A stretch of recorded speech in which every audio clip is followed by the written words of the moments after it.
السلام عليكم ورحمة الله وبركاته. بسم الله والحمد لله والصلاة والسلام على رسول الله صلى الله عليه وسلم. برادران درباره فضل نماز جماعت میگه که الله عز پیغمبر خدا صلی الله علیه و میگه که در حدیث که از جندب حدیثی رواه مسلم امام مسلم در حدیث جندب ابن عبد الله صحابی جندب ابن عبد الله النبی صلی الله علیه و سلم قال از پیغمبر خدا صلی الله علیه و سلم فرمودند من صلى الصبح فهو في ذمة الله من صلى الصبح فهو في ذمة الله کسی که نماز بامداد ادا کرد پس باید در ذمت خداست، یعنی در گرانت خداوند و حفظ خداوند و رعایت خداوند در دنیا و روز قیامت. فی ذمت الله معنای چی را دارد؟ کسی که نماز صبح بامداد میگذارد در وقتش پس باید در ذمت خداست، یعنی در حفظ رعایت خداست، هم در دنیا هم در روز قیامت. دوم انها نجات للعبد من النار. نماز بامداد چیست؟ هم نجات است برای بنده از آتش دوزخ. چرا؟ برای چی؟ برای آنه که روى المسلم في صحيحه من حديث عمارة ابن رويبة. حديث صحيح مسلم از صحابي عمارة ابن رويبة قال فرمودند که سمعت رسول الله صلی الله علیه و سلم یقول، شنیدم که پیغمبری خدا صلی الله علیه و سلم فرمودند لن یلج النار احد صلى قبل طلوع الشمس. هرگز میگه در آتش دوزخ نمی دراید اون کسی که پیش از برآمدن آفتاب نماز میگذارد و قبل غروبها و بعد چی؟ و بعد شستن آفتاب. یعنی کسی که پیش از برآمدن آفتاب نماز خود را در وقتش میگذارد دوزخ نمی دراید، و اون کسی که بعد شستن آفتاب که در آمدن آفتاب، یعنی معنای چی؟ معنای نماز فجر و نماز عصر را بین. نماز فجر بامداد سبب چی می شود؟ سبب از آتش دوزخ نجات یافتنی همون نمازگزار. سیوم گفتیم انها سبب لدخول الجنه. این سبب چیست؟ سبب داخل شدن جنت است. روى البخاری و مسلم، امام بخاری و مسلم روایت کرده است از حدیث ابی موسی الاشعری. از ابی موسی الاشعری روایت شده است که پیغمبری خدا صلی الله علیه و سلم فرمودند من صلى البردین دخل الجنه. کسی که بردین را گذاشت وارد جنت می شود. بردین کدام نماز است؟ بردین نماز فجر و نماز چی؟ و نماز عصر. بعضی علما میگن نماز عصر، یعنی کسی نماز عصر و نمازی بامداد را در چی؟ یا که نماز خفتن بعضی علما میگن بفیرم. خلاصه نماز فجر را میگذارد وارد بهشت می شود، یعنی سبب در آمدن بهشت و سبب از آتش نجات یافتن توست. برادران خواهران، نماز فجر. چهارم شهادت الملائکه لهذا الصلاه. این نماز را، نماز بامداد را ملائکه شهادت می دهد، یعنی ملائکه ها تا نماز بامداد در چی اند؟ شهادت می دهند. و خداوند هم تا نماز بامداد چی می گوید؟ همونی که حدیثی که به خداوند به آسمان دنیا میفراید و میگوید که هل من داعین، آیگان کس است دعا کنه است که من دعاش قبول کنم، پرسنده است که من بدهم تا نماز بامداد را. این نماز میگد نمازی مشهود است، یعنی به این شهادت ملائکه ها شهادت میدهند. رواه البخاری و مسلم من حدیث ابی هریره. از بخاری مسلم حدیث ابو هریره رضی الله عنه که پیغمبری خدا صلی الله علیه و سلم فرمودند یتعاقبون فیکم ملائکه باللیل و ملائکه بالنهار. یتعاقبون یعنی پس در پس ملائکه های شب و ملائکه های روز می آیند و میران، پس در پس، پی در پی.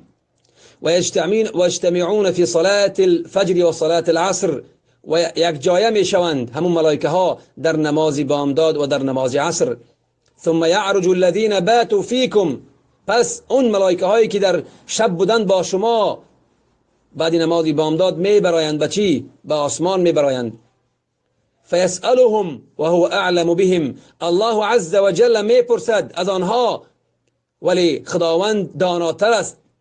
کیف ترکتم عبادی، چگونه آنها را ترک کردید، بنده های من را چگونه ترک کردید؟ فیقولون ترکناهم و هم یصلون، آنها را گذاشتیم در حالی که آنها نماز می گذاشتند. و اتیناهم و هم یصلون، و در حالی که ما پیش آنها رفتیم در آن حالم آنها نماز می گذاشتند، یعنی نماز بامداد و نماز عصر. پنجم گفتیم از فضلهای نماز نور تم یوم القیامه، نوری پره و نوری کامل روز قیامت به او عطا می شود.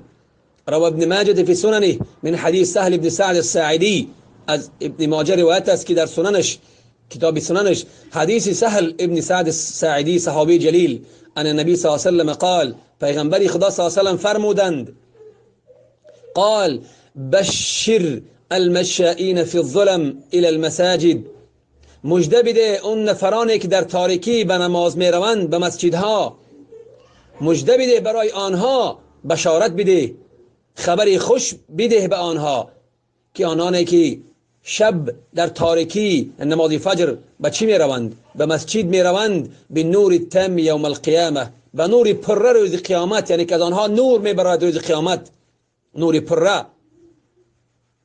سادسا، ششم گفتیم انه یکتب له قیام اللیل، اگر کسی نماز بامداد را در وقتش بخواند پس برای او قیام اللیل نوشته می شود. روى المسلم من حديث عثمان بن عفان، امام مسلم، تخريج امام مسلم از حدیث عثمان بن عفان رضی الله عنهم، ان النبي صلى الله عليه وسلم قال، پیامبری خدا صلی الله علیه وسلم فرمودند، من صلى العشاء في جماعة كأنما قام نصف الليل، کسی که نمازی خفتن را در جماعت میگذارد گویا که اون نفر نصف شب را نماز تهجد یا که نماز شب گذاشته است. و من صلى الصبح في جماعة، یعنی که انسان که عذر داشته باشد و چی مسجد نباشد، همون حساب میاد که در جماعت کیه، در جماعت که در خانه که جماعت کردیم. من صلى الصبح في جماعة، کسی که نماز صبح در جماعت گذاشت، فکأنما صلى الليل كله، گویا که وی نماز شب را پره خوانده است، همه شب را نماز گذاشته است. هفتم گفتیم امن من النفاق، در امین است از نفاق. روى البخاری و مسلم من حدیث ابی هریره رضی الله عنه، حدیث از ابی هریره امام مسلم و امام بخاری روایت کردند، تخریج کردند، ان نبی صلی الله علیه و سلم قال، پیغمبر خدا صلی الله علیه و سلم گفتند، ان اثقل الصلاة علی المنافقین صلاة العشاء و صلاة الفجر، و از منترین نماز، جانگدازترین نماز برای منافقان این نماز خفتن و نماز بامداد است. ولو يعلمون ما فيهما لاتوها ولو حبوا، اگر میدانستند که در این نمازها چی ثواب دارند، پس همه چیز را میگذاشتند و به نماز می آمدند، حتی مگر چی، حتی به همون چی میگن پپلاستونسکی، چی همون یعنی که به شکم خلیده با دست حرکت کرده به نماز می آمدند، خزیده به نماز می آمدند. ولقد هممت ان آمر بالصلاة فتقام، قصد نیت کردم که امر کنم که نماز را برپا کنند. ثم آمر رجلا فیصلی، پس مرد را همچون امام گذارم پس با مردم نماز خواند. ثم انطلق معی رجال، پس راه سپاه شوم و با من همراهی من مردان، معهم حزم من حطب، با آنها چوب یا که هزوم در دستای آنها، الى قوم لا یشهدون الصلاة، و پیش آن نفرانی که نماز را نمیگذارند به پیش آنها بروم. فاحرق علیهم بیوتهم بالنار، پس خانه های آنها را به همون چوب هایی که در دستای آنها است بسوزم. یعنی این بزرگی نشان میدهد که پیغمبر میگه نماز گذارم و امام یک سمانم بخوان با آدمان و برام خانه آنها را با آتش زنم. پس روى المسلم في صحيح حديث ابن مسعود رضی الله عنه گفتند، فرمودند، ولقد رأيتنا وما يتخلف عنها الا منافق، شما مرا دیدید که در نماز بامداد هیچ کس از نماز بامداد دیر نمی کند مگر منافق. معلوم النفاق، نفاق او معلوم است به همه. ولقد كان الرجل يؤتى به يتهادى بين رجلين حتى يقام في الصف. ولقد كان الرجل يؤتى به يتهادى بين الرجلين أو رجلين حتى يقام في الصف. وقال ابن عمر: كنا إذا فقدنا الإنسان في العشاء وفي الفجر أسأنا به الظن. میگوید مردی را می آوردیم و او را در بین دو مرد دیگر در صف جا و جا می کردیم. پس عمر میگوید که وقتی که ما یک نفری را در نماز فجر یا که بامداد نمی دیدیم با او گمانی بد میکردیم، یعنی گمانی که میکردیم که این منافق است. هشتم رکعتي الفجر خیر من الدنیا و فیها. دو رکعت نماز سنت فجر میگه بهتر است از دنیا و آن چیزی در دنیا هست. روى مسلم في صحیحه من حدیث عائشه رضی الله عنها، حدیث امام مسلم عائشه رضی الله عنها ان النبي صلی الله علیه وسلم قال، از پیغمبر خدا صلی الله علیه وسلم فرمودند: رکعت الفجر خیر من الدنیا ما فیها. دو رکعت نماز سنت فجر بهتر است از دنیا و آن چیزی در دنیا هست. فاذا كانت سنت الفجر خیر من الدنیا ما فیها، اگر سنت فجر بهتر از دنیا و آن چیزی در دنیا هست، یعنی از همه چیز، از مالها، پول و مال، قصرها، دریاها، زنها، فرزندها، از همه چیز بهتر باشد. و غیر ذلك من الشهوات والملذات فكيف اذا بصلاه الفجر. پس نمازی فرضی بامداد چقدر قدر و قیمت و چقدر اجر داشته باشد. نوهم گفتیم رؤیت الله عز وجل و هي الغایه التي شمر الیها مشمرون. دیدن خداوند عز وجل این مقصد و غایه ماست. و روى البخاری و مسلم، بخاری مسلم، حدیث بخاری مسلم از جریر بجلی، از صحابی جریر بجلی رضی الله عنه قال، فرمودند: كنا عند نبی صلی الله علیه وسلم، در نزد پیغمبری خدا صلی الله علیه وسلم بودیم. فنظر الى القمر لیلة البدر، پس نگاه کرد، نظر کرد به محتاب یک وقتی که پره بود. فقال: انکم سترون ربکم، گفت که هر آینه شما پروردگارتان را میبینید. کما ترون هذا القمر، چی طوری که همین محتاب را میبینید. لا تضامون في رؤيته، لا تضامون ای لا تشکون، یگان مشقتی، یگان شک در دیدن خداوند نمیابید، یگان مشقت نمیابید در دیدن او، مثل محتاب میبینید او را. فإن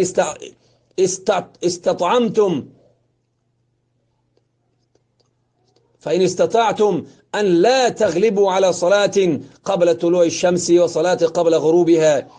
اگر شما توانستید که